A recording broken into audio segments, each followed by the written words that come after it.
Out of the 8,000 that are getting their money today, 2,000 are first-timers. They are the people who are getting for the first time, and then after a few months, they'll get the second tranche. 6,000 plus are getting the second tranche to make the total of 50, where 6,000 has gone to savings, and of course now 44 has entered the business. You've seen the stories that we've discussed with these people. It is actually a working program, and this money is a grant. But what it does, it is a seed that now these young people will use to scale up and benefit from the various other funds that are available, like the Uwezo Fund. We have the Youth Enterprise Fund, we have the Women Enterprise Fund, we have KIE, they'll come in and support them. And so what we are doing to the total of 122,000 youth is to give them a platform to spring from, so that they can now grow from there. You've had some of them are doing businesses where they are employing other people, they are paying casual laborers, others are in farming, we've had others in poultry, others are in electronics, in boutique businesses, in catering. It's a diverse variety of businesses they are undertaking. And we think that this is a program that can be scaled and that continue growing. Remember, this program is targeting the youth who are up to 29, but those with disability, it extends up to 35 years. And all of them are those who never went beyond Form 4.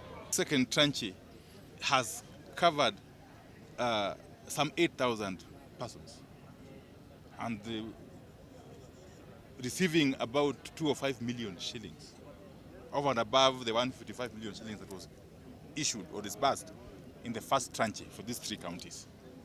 This is a program that is life-changing, and it's a program that we must actually entrench for it to be able to continue to support these youth.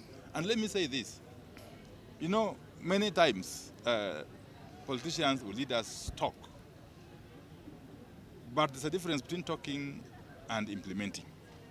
President William Ruto has demonstrated that he has the capacity, the goodwill, and the willingness to implement his policy pronouncements. The support we are giving them is to give them a chance in life for them to be able to start economically contributing to our country.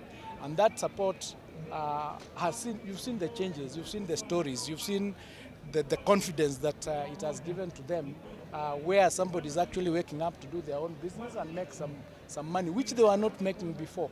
And the average, I think, as you listened, was about 1,000 to 1,500 a day, which is actually a good income. Now with the additional 22,000 that they have received today, it's probably going to go up. So we just want to thank the government for that program and the way it was structured. It was rolled out today in all the counties, which were divided into 18 regions, with the main function presided over by the president in Nairobi. And as you saw, we were linked and coordinating with the Nairobi program so that it was rolled out all at once. Today, the total amount that has been distributed is 3 billion Kenya shillings, and initially they received the other 3 billion. So we are continuing as a government to look and see what is it that we can do to support our youth, other than the issues that we deal with in TVETs. We've rolled out, for example, programs like what we are calling recognition of prior learning. Recognition of prior learning is where somebody has had a skill, but because they did not pursue it formally, they did not have a certification for it. What that does is that when an opportunity arises, for example, in AGPO, and somebody needs to attach a certificate, they are closed out or they are locked out because they don't have that certificate.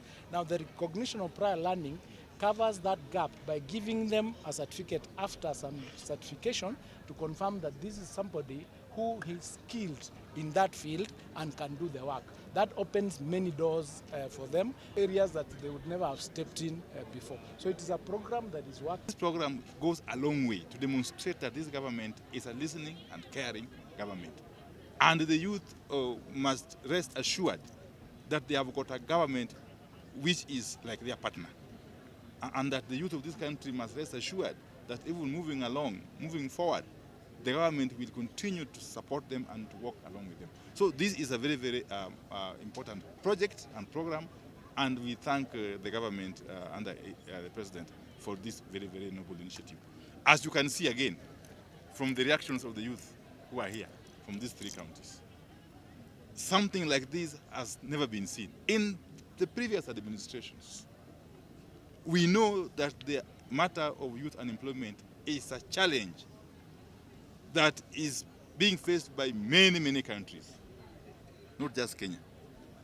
But Kenya has gone ahead, under President Ruto's guidance, has gone ahead to think and to conceive of innovative ways to address this matter of youth unemployment. This program is going to empower the youth to be able not just to get income, but also to be able to become employers. And therefore, I want to thank you once again for this wonderful support. Be able to proceed. The money is sufficient to start something. It is not like it is very little, like other guys were saying this money is too little. It is not little. It is money that is being used as a grant. It's not refundable by the beneficiaries, and they are going to benefit from it and grow their businesses, and you can see the changes. This program has gone through very, very intensive and comprehensive planning, including training of the would-be beneficiaries. And there are adequate and appropriate mechanisms in place to ensure that this money goes towards intended purposes and eventually that it creates impact, not just in the lives of those beneficiaries individually, but in the entire community. Pia tumefurahia mpango huu wa rais na kuinua hawa walio wa chini. Ni kusema kwamba kama serikali ya ugatuzi tutaangalia jambo hilo jinsi tulivyofanya hapo awali.